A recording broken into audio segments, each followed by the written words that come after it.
The champagne glass slipped from Isabella's trembling hand, shattering across the marble floor of the bridal suite. She stared at her reflection in the floor-length mirror, her breath coming in short, panicked gasps.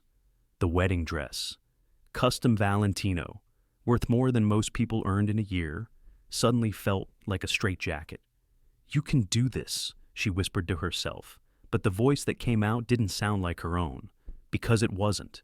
Not really. Downstairs, 300 guests waited in the sprawling garden estate. White roses cascaded from every surface, and a string quartet played softly under the golden afternoon sun. Ethan Cole stood at the altar, adjusting his cufflinks for the third time, his heart pounding with anticipation. At 34, he'd built a tech empire worth billions, but nothing, absolutely nothing, had ever felt as important as this moment. His best friend Liam clapped him on the shoulder. "Nervous?" "Terrified," Ethan admitted with a laugh. "What if she changes her mind?" "She won't. That woman loves you." If only Liam knew how complicated that truth really was. The music shifted. The bridal march began. Ethan's breath caught as the woman he loved appeared at the end of the white runner. She was breathtaking. Dark hair swept up in an elegant chignon, her mother's diamonds at her throat, eyes that seemed to hold the universe.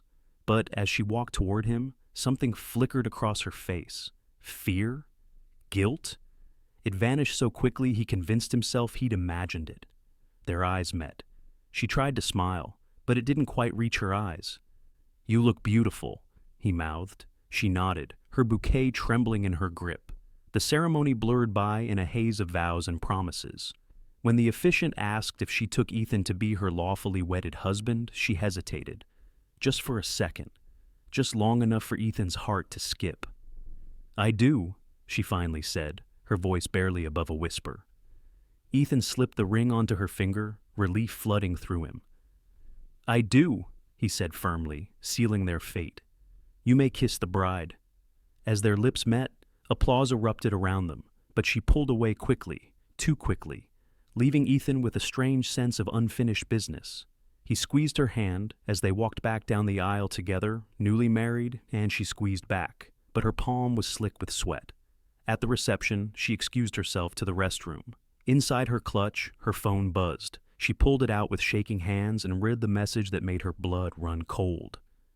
"Does he suspect anything yet? Remember what's at stake. Don't mess this up."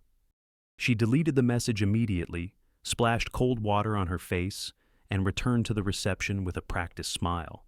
The honeymoon villa in Santorini was a dream. White walls, infinity pool, views of the Aegean Sea that seemed to stretch into eternity. Ethan had planned every detail. Champagne chilling on ice, rose petals scattered. Across the bed, a private chef preparing their favorite meals. "This is perfect," she said, but her voice lacked conviction. "You're perfect," Ethan countered, pulling her close. "I can't believe you're finally mine." She stiffened in his embrace, just slightly. "Ethan, I need to tell you something.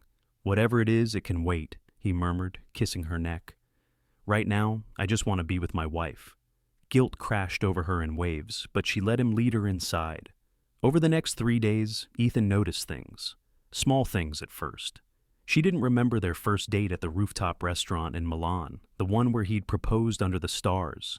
When he mentioned their weekend in Paris last spring, she looked confused before quickly agreeing, "Oh yes, that was wonderful."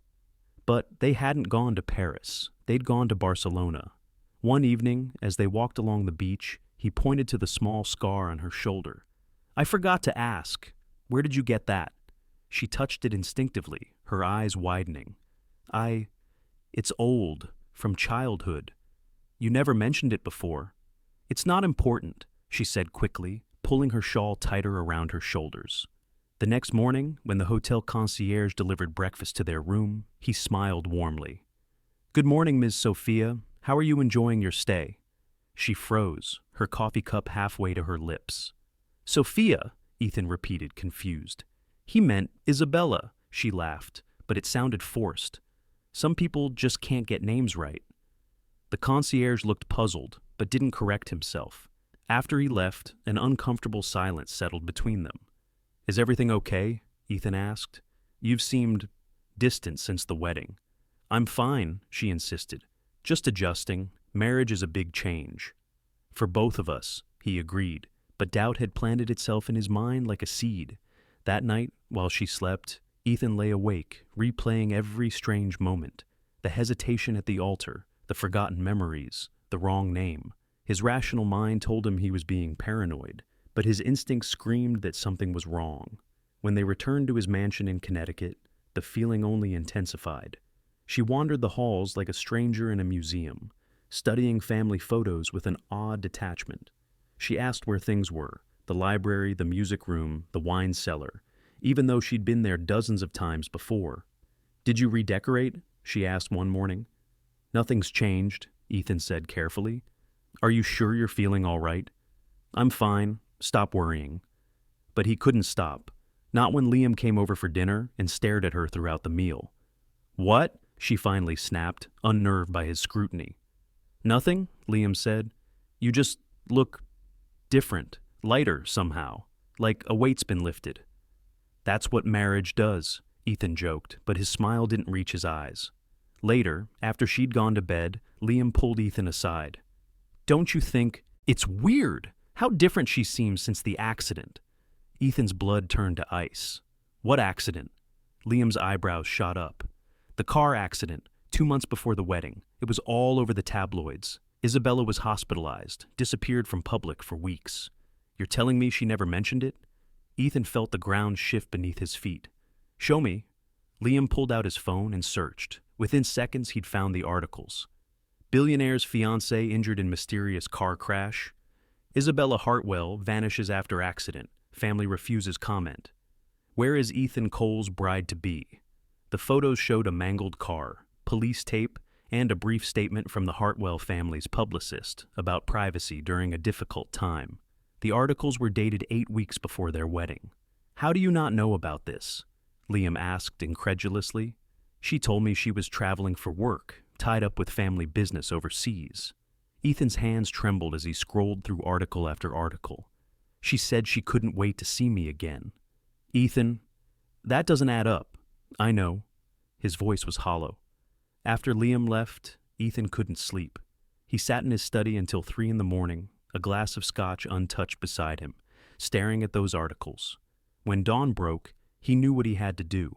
The private investigator's office was discreet, tucked away in a nondescript building in Manhattan. Marcus Chen had worked for Ethan before, tracking down corporate espionage and vetting business partners, but this was different. "I need you to investigate my wife," Ethan said, the words tasting like ash in his mouth. Marcus didn't even blink. "What are we looking for?" "I don't know. Everything. The accident, the hospital records, anything that doesn't add up." He paused. "And I need it yesterday." "Give me 48 hours. Those 2 days were torture. Ethan went through the motions. Conference calls, board meetings, dinners with his wife, where he studied her face like a stranger's, searching for clues. She seemed to sense his distance, becoming quieter, more withdrawn. "Did I do something wrong?" she asked one evening, her eyes glistening with unshed tears. "No," he lied. "Work stress. Nothing to worry about." But she was worried. He could see it in the way she checked her phone constantly, in the hushed phone calls she took behind closed doors, in the way she flinched whenever he entered a room unexpectedly. On the 3rd day, Marcus called. "You need to come to my office, now." Ethan arrived within the hour. Marcus spread documents across his desk, hospital records, admission forms, discharge papers, and one marriage certificate. Isabella Hartwell was admitted to St. Mary's Hospital on June 15th after a severe car accident, Marcus began. Traumatic brain injury, multiple fractures, internal bleeding. She was placed in a medically induced coma. Ethan's heart hammered against his ribs. "When did she wake up?" "That's the thing." Marcus pulled out another document. "According to these records, she was still in a coma on the day of your wedding. She didn't wake up until 3 weeks later." The room spun. "That's impossible. I married her. She was there." "You married someone," Marcus said grimly. He slid another document across the desk, the marriage certificate. "But look at this signature. I had a handwriting expert analyze it against Isabella Hartwell's previous signatures. It's not a match." "Then who?" "Isabella Hartwell has a twin sister, Sofia Hartwell, younger by 7 minutes. They've kept her out of the public eye for years. Different last name on official documents, lives quietly, no social media presence. But she exists. Ethan grabbed the edge of the desk to steady himself. Are you telling me I married the wrong woman? I'm telling you that whoever stood at that altar with you wasn't Isabella Hartwell. Based on the evidence, it was most likely her twin sister, Sofia. The word echoed in Ethan's mind like a death knell. Twin. Sofia. The woman he'd made love to, shared his dreams with, promised forever to, wasn't the woman he thought she was. Where is Isabella now? He managed to ask. Still in the hospital as far as I can tell. The family's kept it very quiet. But Ethan, Marcus's voice softened. The woman you married signed those papers knowing exactly what she was doing. This wasn't a mistake. It was deliberate. Ethan left the office in a daze. He drove home on autopilot, his mind refusing to process what he'd learned. When he arrived, the house was empty. A note on the kitchen counter read, "Went shopping, back soon. Not even a proper signature, just an initial that could mean Isabella or something else entirely. He waited. Hours passed. She didn't return. When he called her phone, it went straight to voicemail. Panic mixed with rage mixed with something he didn't want to name. Betrayal so deep it felt like drowning. He had his driver take him across the city, to the address Marcus had provided. It was a modest apartment building in a neighborhood where billionaires didn't venture, the kind of place where people worked 3 jobs and dreams came to die. He climbed 3 flights of stairs and knocked on apartment 3B. No answer. He knocked again, harder. "She's not there," a neighbor said, peeking out from 3A. "Haven't seen her in days." "Do you know where she might be?" The woman shrugged. "Try the hospital. That's where she practically lived before she left." Hospital. Of course. St. Mary's was a maze of sterile corridors and antiseptic smells. Ethan found the private wing, where the wealthy kept their secrets. A nurse tried to stop him, but one look at his face, the face of a man whose entire world had shattered, made her step aside. He found her in the waiting room, outside room 447. She sat hunched over, face in her hands, shoulders shaking with silent sobs. She'd changed clothes, jeans and a simple sweater, instead of the designer outfits she'd worn as his wife. Her hair hung loose around her face. She looked younger, more vulnerable, more real. "Sofia?" he said quietly. She looked up, and the expression on her face broke something in him. Pure, unfiltered anguish. "You know," she whispered. "I know." He sat down beside her, maintaining careful distance. "Tell me everything, the truth this time." She wiped her tears, took a shuddering breath, and began to speak. "My name is Sofia Hartwell. Isabella is my twin sister. 2 months before your wedding, she was in a terrible car accident. The doctors said she might not wake up. Our father, he runs the family business, you know how it works. He was desperate. The merger between your companies was contingent on the marriage happening. Billions of dollars, thousands of jobs, our family's entire legacy. If the wedding didn't happen, everything would collapse. So he asked you to pretend to be her." "He didn't ask," Sofia said bitterly. "He told me. You owe this family, Sofia. You've always been the spare, the backup. Now it's your turn to be useful." Her voice cracked. "Isabella and we're identical, but we've lived completely different lives. She was groomed for society, for this world of wealth and power. I was kept hidden, told I wasn't good enough, that I'd embarrass the family with my ordinary dreams. I became a teacher. I wanted a simple life. But you agreed to marry a stranger. I agreed to save my family from ruin. The plan was simple. Marry you, keep up the charade through the honeymoon, then fake a crisis and disappear. Isabella would wake up, recover, and step back into her life. You'd never know the difference." She laughed harshly. "Except, everything went wrong." "What went wrong?" She turned to face him fully, tears streaming down her cheeks. "I fell in love with you, Ethan. That's what went wrong. Every moment we spent together, every conversation, every touch. It was real for me. I tried to keep my distance, tried to remember this was temporary, but I couldn't. You made me feel seen in a way I'd never experienced. You asked about my dreams, my fears, my hopes. You treated me like I mattered. Because you do matter," Ethan said, and he was surprised to realize he meant it. "But you lied to me, every single day. I know, I hate myself for it. When that concierge called me Sofia, When you asked about memories I didn't share with you, when I couldn't remember things Isabella would know.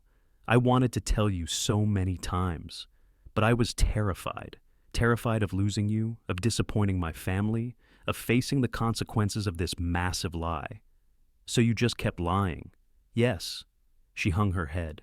I kept lying because I'm a coward. And then I saw the news this morning. Isabella woke up. She's awake, Ethan. The real woman you were supposed to marry is awake. The words hung between them like a guillotine blade. Ethan's phone buzzed. He looked at the screen, a message from his assistant. Mrs.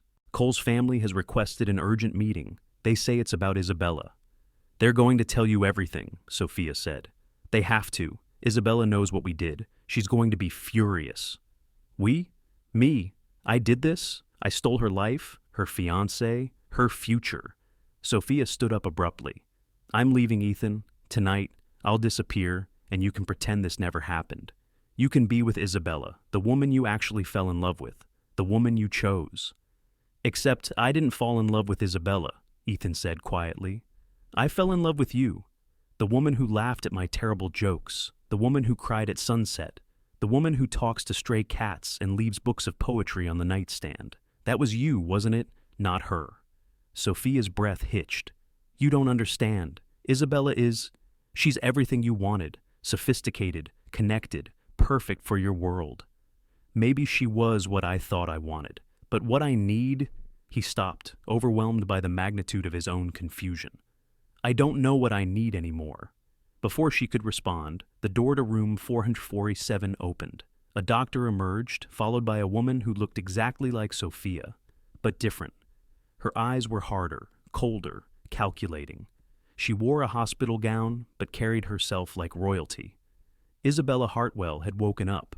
She saw them together, and her expression shifted from confusion to rage in a heartbeat. What the hell is this?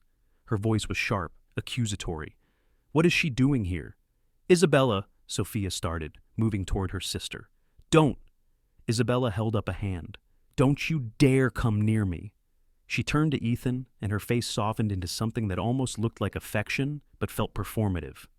Ethan, darling, thank God you're here. They told me about the wedding. They told me what she did. I can explain, Sofia began. You stole my life, Isabella shrieked. You married my fiancé. You slept in my bed. You wore my ring. What explanation could possibly justify that? Nurses rushed over, urging Isabella to stay calm, but she pushed them away. I want her arrested. She committed fraud, identity theft. Whatever charges apply, I want them pressed. Isabella, please, Sofia pleaded. I did it to save the company, to save Dad, the merger. I don't care about the merger. But even as she said it, something flickered in Isabella's eyes. A calculation. She turned back to Ethan, her voice softening again. Ethan, I'm so sorry you got caught up in this mess. My family's dysfunction, my sister's desperate need for attention, none of this should have affected you. Ethan studied her carefully. There was something about the way she spoke, the way she moved, that felt rehearsed, like an actress playing a part. How much do you remember about our relationship? He asked. Everything, she said quickly. Our first meeting at the charity gala, our dates, your proposal. I remember loving you, Ethan. I still do. What restaurant did I propose at? Isabella blinked. The one with the view, the rooftop place. Which city? Milan, obviously. She laughed, but it sounded uncertain. Ethan's jaw tightened. We never went to Milan together. I proposed at your family's estate, in the garden, by the fountain your mother loved. You said it was perfect because that's where your parents got engaged. Isabella's smile faltered. The accident affected my memory. The doctors said, try again. Ethan's voice was steel. Where did we spend our first weekend away together? Paris, Isabella said confidently. Barcelona, Sofia whispered. You went to Barcelona. Isabella had a business trip to Paris, but you two never went together. Isabella whirled on her sister. You've poisoned him against me. You've been pretending to be me so long you think you know my life better than I do. No, Ethan said, his voice cutting through the chaos. I think she actually does know it better, because she lived it. She was there for all those moments. You weren't. I was in a coma, Isabella's voice rose. I know, and I'm sorry for what you went through. But let's be honest here. What did you and I really have before the accident? We had business dinners and social obligations. We had our family's expectations. We had a merger riding on our engagement. But did we have love? The question hung in the air like poison gas. Isabella's carefully constructed facade cracked. How dare you? I was going to be your wife. You were going to be my business partner, Ethan corrected. Let's not pretend this was some grand romance. Our relationship was convenient, strategic. Your father wanted the merger, my board wanted the connections, and we both went along with it because that's what people like us do. That's not true. But Isabella's protest lacked conviction. When's my birthday, Isabella? She opened her mouth, closed it. July. November 15th, Sofia said quietly. It's November 15th. And your favorite color is dark green, not blue like Isabella thinks. You hate olives but love mushrooms. You read mystery novels to fall asleep. You have a scar on your left knee from a skiing accident when you were 12. You drink your coffee with 2 sugars and a splash of cream. You call your mother every Sunday at 6 p.m. Ethan stared at her, something painful and beautiful blooming in his chest. How do you know all that? Because I paid attention, Sofia said simply. Because every moment with you mattered. Because I wasn't just playing a role. I was living a life I never knew I wanted until I had it. This is ridiculous, Isabella snapped. Ethan, she's manipulating you. She's been living my life for weeks. Of course she learned things. That doesn't mean... It means everything, Ethan interrupted. He looked at Isabella, really looked at her, and saw a stranger wearing a familiar face. Tell me the truth. Before the accident, what did you actually want from this marriage? Isabella's expression shuddered. I wanted what any woman wants: love, partnership, a future. Liar. The word came from Marcus Chen, who'd appeared in the hallway with a thick folder in hand. Mr. Cole, I have additional findings from my investigation. Findings you need to see immediately. He opened the folder and pulled out printed emails, text messages, bank statements. Isabella Hartwell had been planning to blackmail you, Mr. Cole. 6 months before the wedding, she hired a private investigator to dig up dirt on your company. Financial irregularities, potential scandals, anything she could use as leverage. That's absurd, Isabella protested, but her face had gone pale. She was going to wait until after the marriage, after the merger was complete, and then threaten to go public unless you signed over a significant portion of your assets. Marcus laid out document after document. These emails detail the entire plan. She viewed the marriage as a long-term investment that would eventually pay dividends when she had legal grounds to take half of everything. Ethan felt sick. You were going to destroy me. I was protecting my interests, Isabella said coldly, and in that moment, the mask fell away completely. You're worth billions, Ethan. Did you really think I was marrying you for your sparkling personality?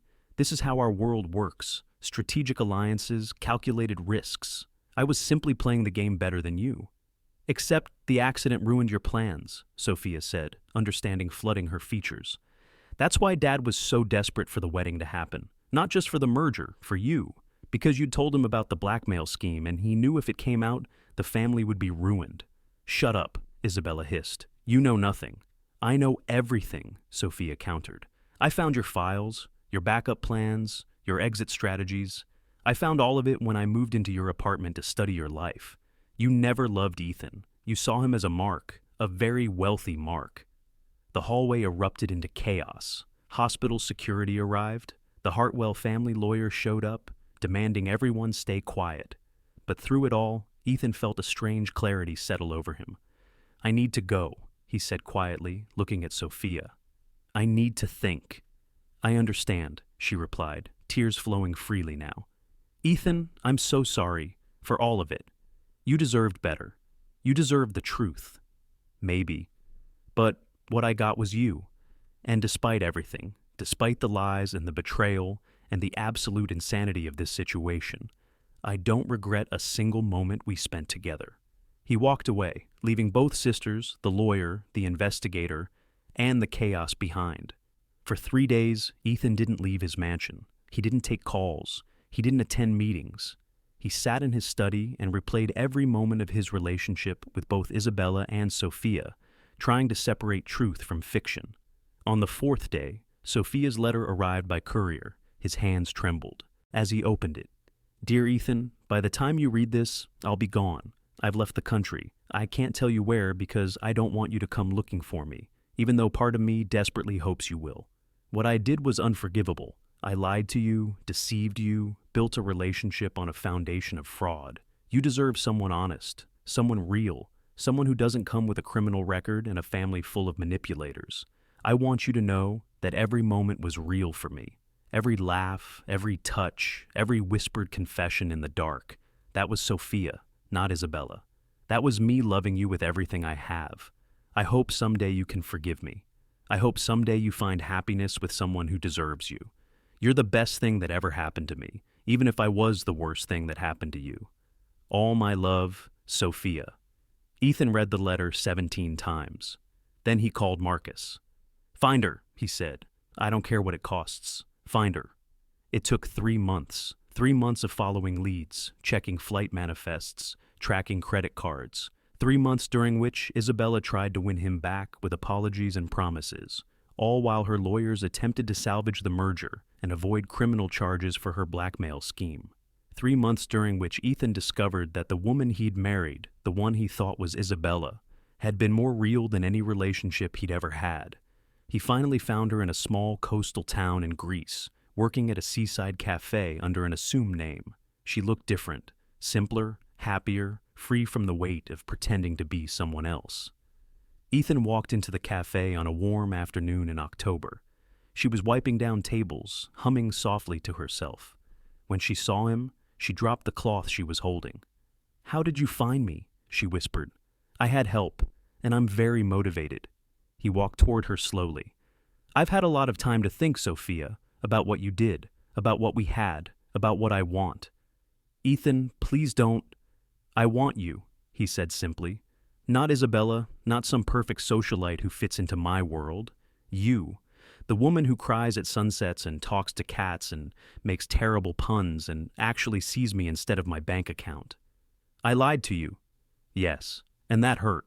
But Isabella tried to destroy me, and that hurt worse. At least your lies came from love."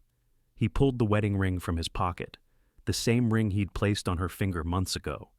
"This time, I know exactly who I'm asking. Sofia Hartwell, will you marry me, really marry me, not as part of some scheme or family obligation or business merger, but because we choose each other?" She stared at the ring, tears streaming down her face. "Your world will never accept me. Your family, your friends, the media, they'll tear me apart.